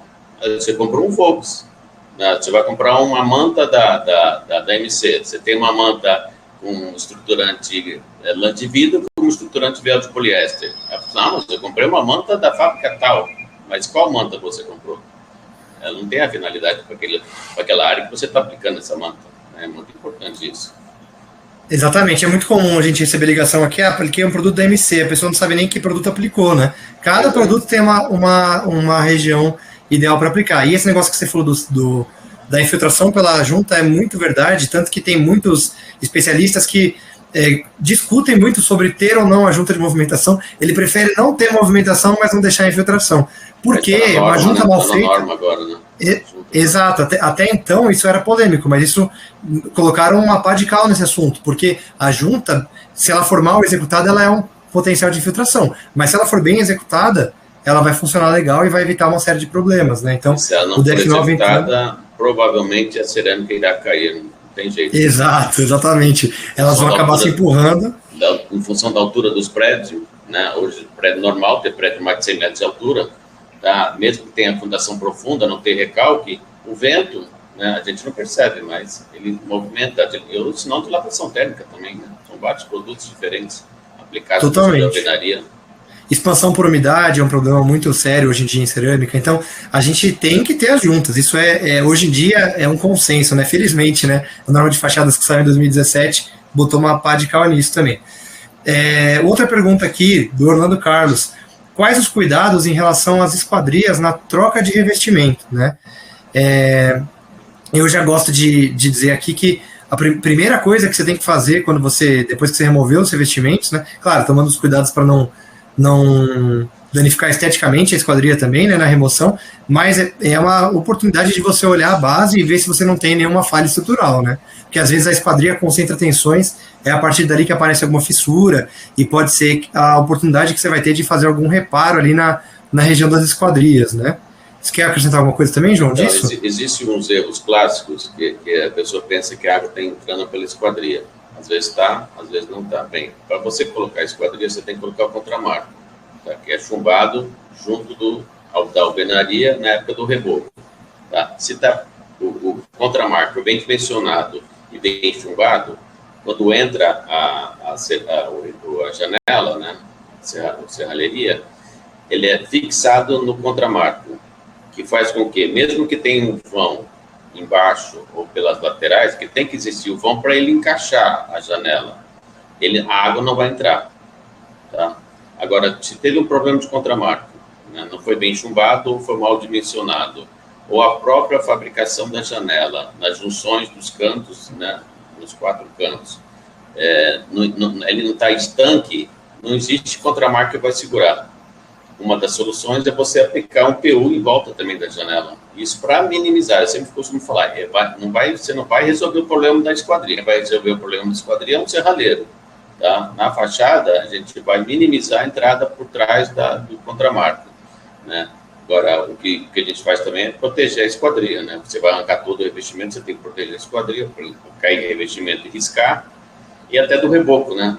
Para proteger a esquadria besuntar de vaselina, não vaselina líquida, vaselina sólida. Então ele fica bem sujo mesmo, tá? Porque se o reboco bater na vaselina, não vai aderir e não vai estragar o alumínio. É isso aí, tem uma boa proteção, e as juntas de movimentação também são muito importantes nesse sentido, porque a esquadria, toda a quina, né, todo ponto agudo, vamos dizer assim, da construção, é um concentrador de tensões, né?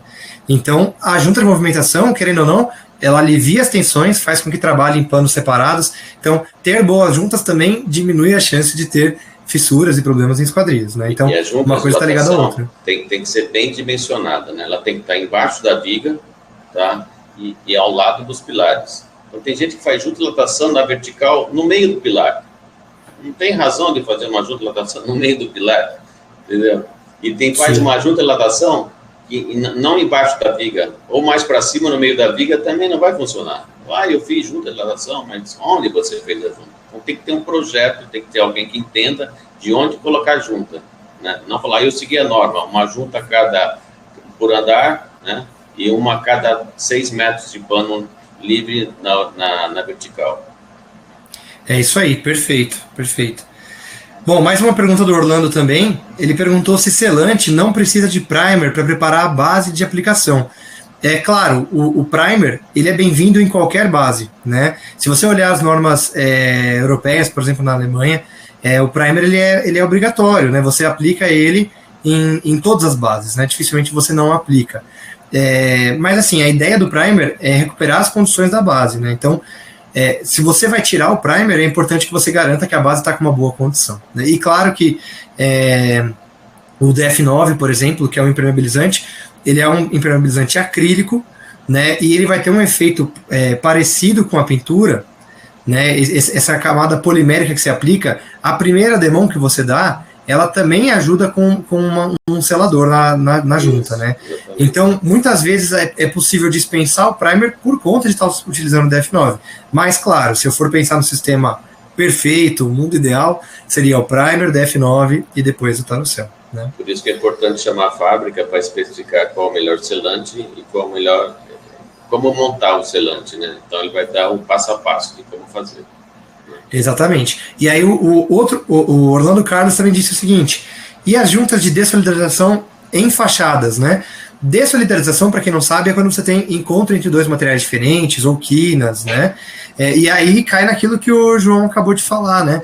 De você, inclusive, fazer o perímetro da esquadria ali com o selante, né? Isso já é para você realmente deixar essa junta e você manter ali uma camada separadora entre uma coisa e outra, né? Isso que o Orlando falou é algo muito importante que quase ninguém toma atenção sobre isso daí, desse tipo de junta, né? Por isso que é importante fazer o projeto de junta se adequando à norma, né, e se adequando aos produtos que você vai utilizar com o fabricante. Então, eu sempre costumo entrar em contato com a MC, quando eu uso o produto da MC para o departamento técnico, chamar, né, se não puder fazer uma visita, né, pelo menos eu mando o projeto do que se tem que ser feito, né, e se do que eu estou usando está de acordo. Isso é muito importante. É isso aí, o projeto de acabamento, ele evita esse tipo de problema, né? Então, é uma etapa que você já define todos esses pontos de atenção, né? E aí, com o aval do fabricante, esse produto vai aqui, esse aqui, beleza. Aí o projeto está contemplado. Esse é o mínimo, né, André, para ser feito, né? Que nem na Europa se costuma programar uma obra durante 3 anos para executar em 1. No Brasil, não. No Brasil, a gente faz uma programação e se vai fazendo junto da obra e vai tentando achar a melhor solução, né? Infelizmente, no Brasil, as coisas andam meio atravancadas no que se fala em tecnologia, né? Sim. E a gente sempre procura, né? Sempre costuma repetir aqui na Egrepon, os engenheiros trabalham com a gente aqui, dúvida, liga para o fabricante. Tá? Eles vão explicar a melhor maneira de aplicar o melhor produto para aquela necessidade. Sim, com certeza. E aqui no Brasil, né, o cronograma considera que vai dar tudo certo, só que a gente sabe que não existe uma obra em que dá tudo certo. Sempre tem alguma coisa que dá errado. Então, é importante a gente começar a criar essa cultura de deixar espaços maiores de tempo entre as etapas, para você não ter um gargalo ali que vai atrasar a obra toda, né? Bom, mais alguns comentários aqui, né? O Fernando Pinto disse que nós participamos do Guia do IB, legal, né? Muito bom. Gente, esse tipo de desenvolvimento de guia, revisão de norma técnica, em geral, é tudo aberto para o público, tá? Para quem não está acostumado e gostaria de participar, entre em contato com a ABNT, fica de olho no site, né? Entre em contato com o IB. É muito comum que vocês possam participar desse tipo de revisão de norma, para também já entender o que vai ser alterado, participar dos estudos, dar a opinião de vocês, e quanto mais a comunidade participa, melhor as normas ficam, tá?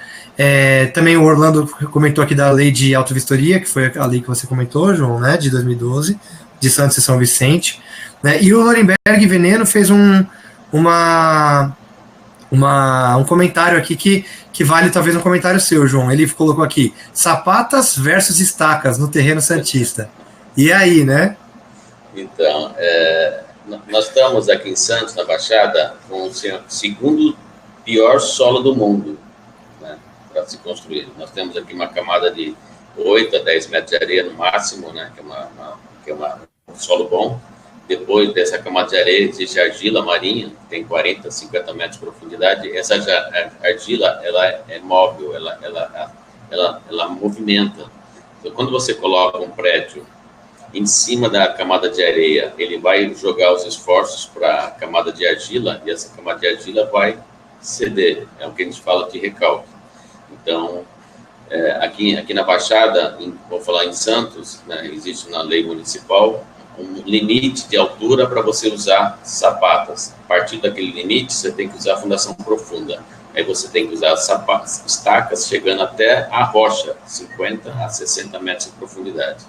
Então, como os prédios hoje, para ser viabilizado financeiramente, são prédios com 20 andares ou mais, então todos os prédios com essa altura são todos feitos com fundação profunda. Então Lorenberg, procure comprar apartamentos com prédio novos, né? Com certeza todos os prédios novos hoje são com fundação profunda, né? Com certeza, é importante, né? Eu fiz um evento quando eu era diretor regional do Sinduscom aqui na Baixada, foi um evento até nível nacional e veio até gente de fora sobre fundação aqui na Baixada Santista, né? Inclusive dos prédios inclinados. Nós temos mais de 100 prédios inclinados na Baixada Santista. Então, o Orlando, se o Orlando que está entrando em contato, está me perguntando, ele é professor, ele entende bastante disso, ele foi um dos que, da lei de autovistoria em Santos, ele participou da formalização dessa lei. Então, ele entende bastante, Orlando, do que eu estou falando. Então, um abraço para você, Orlando. Abraço aí, Orlando. E a gente tem mais alguns comentários aqui. O Eni falou, pena que não consegui ver tudo, muito bom. Eni, fica de olho no YouTube do MC, que a gente vai colocar lá o evento depois, inclusive cortando aí os trechos que deu falha de conexão. Então, lá ainda vai rolar mais fluido ainda. Quem assistiu hoje também quiser rever, a gente sempre deixa lá para vocês terem acesso fácil às informações que vocês precisam, tá? O Fábio deu parabéns pra gente, obrigado, Fábio. O Orlando fez mais um comentário legal aqui, falando do detergente, mas põe uma dedeira ou luvinha cirúrgica no dedo do coitado do funcionário, né? Não, com certeza, né?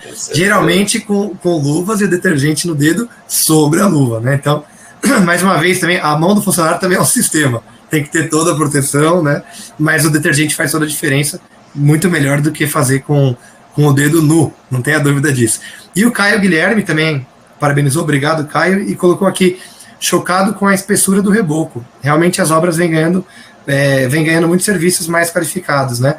Então, essa questão da espessura do reboco, geralmente, né, a gente está indo para o caminho contrário, né? A gente tem visto rebocos mais finos, estruturas mais esbeltas, mas a gente ainda pega uma outra atrocidade como essa, e é um perigo mesmo, né? O que você falou, 50 quilos pode cair na cabeça de alguém, pode ser algo muito perigoso. Controle de qualidade, né, na construção, né, e você colocar a estrutura, tudo isso aí depende da estrutura concreto armado que foi feita, né?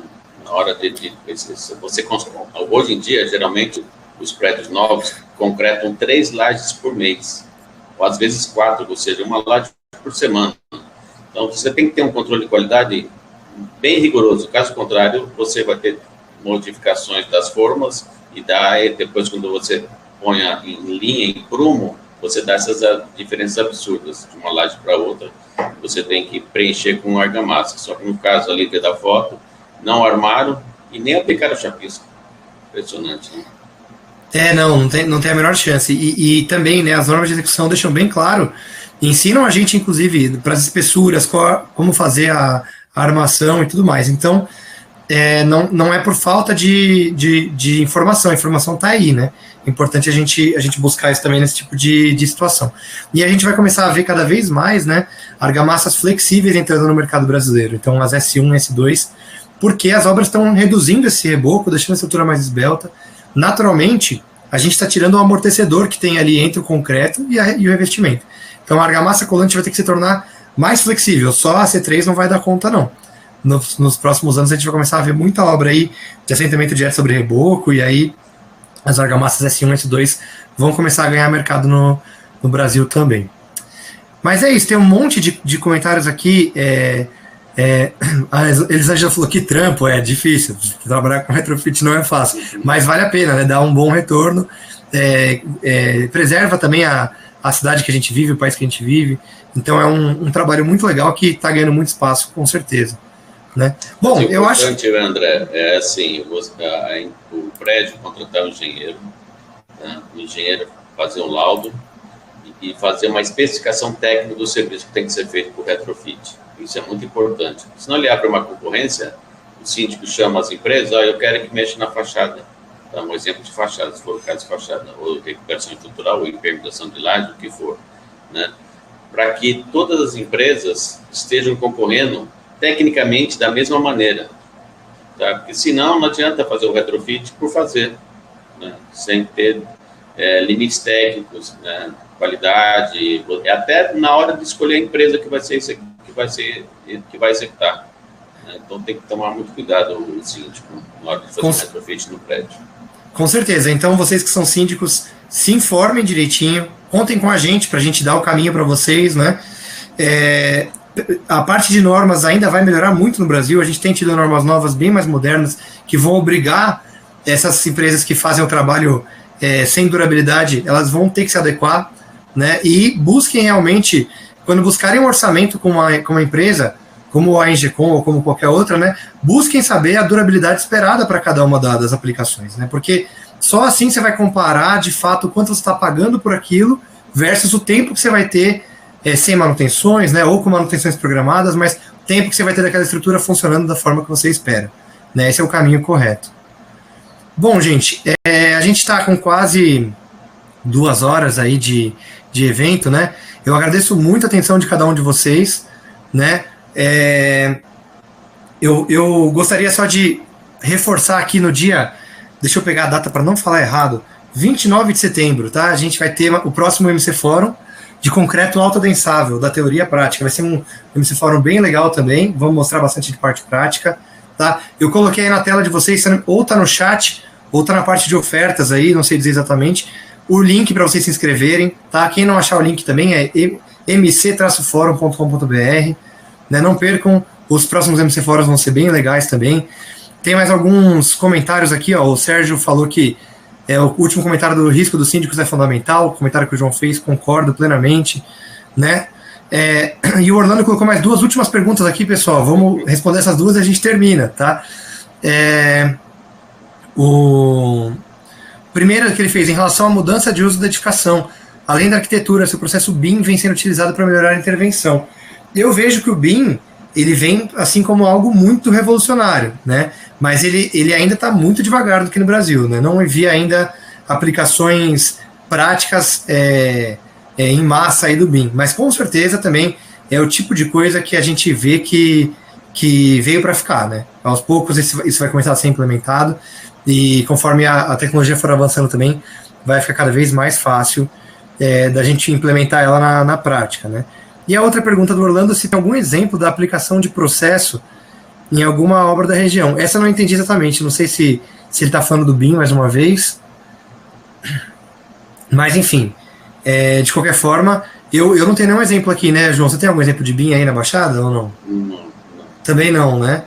Eu acho que ainda, como eu disse, vejo muito mais isso no meio acadêmico hoje, né, no Brasil, do que de fato sendo aplicado.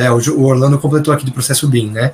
Eu acho que o meio acadêmico que acaba sendo a vanguarda, né, traz isso para a gente, mas sinceramente ainda vejo muito pouco ele ser utilizado. Eu acho que com o tempo aí ele vai começar a entrar para valer nas obras, nesses processos, e vai ajudar muito, né, o conceito do BIM facilita muito aí as intervenções, você visualiza muito mais fácil onde deve intervir ou não.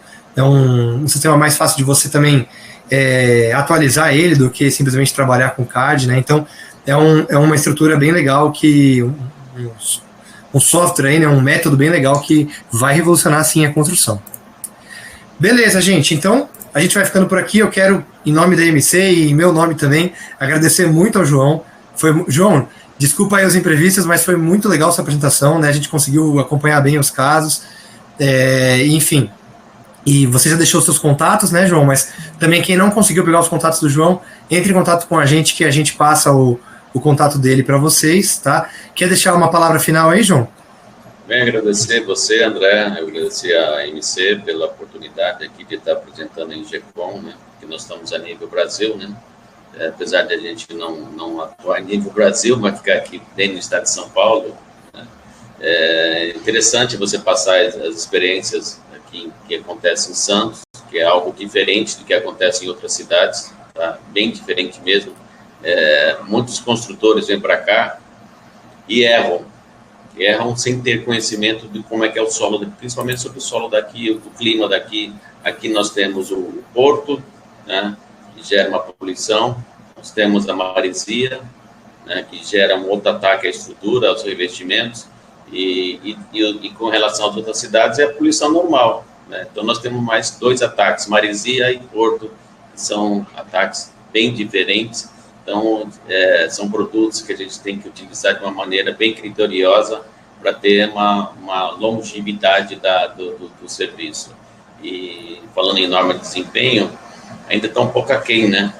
As pessoas entenderem, né, o que é norma de desempenho. Espero que um dia também, assim como o BIM, isso daí seja mais divulgado e entendam melhor o que é norma de desempenho. Porque isso é muito importante para os síndicos saber isso daí. Com certeza, esse negócio que você falou do Porto, né? Santos é uma cidade histórica, né? E tem todos esses fatores agressivos, então com certeza e vai ser uma referência de retrofit aí nos próximos anos. Então, muito legal poder contar com seu apoio, com sua experiência aí, João. Pessoal que está assistindo, obrigado mais uma vez. Fiquem de olho aí nas novidades da MC que a gente vai soltando nas redes sociais. Sigam a gente no Instagram, sigam a gente no LinkedIn, né? No YouTube. E próximo MC Fórum, o convite já foi feito, eu aguardo vocês lá. Obrigado, pessoal, até mais. Obrigado, até mais, tchau.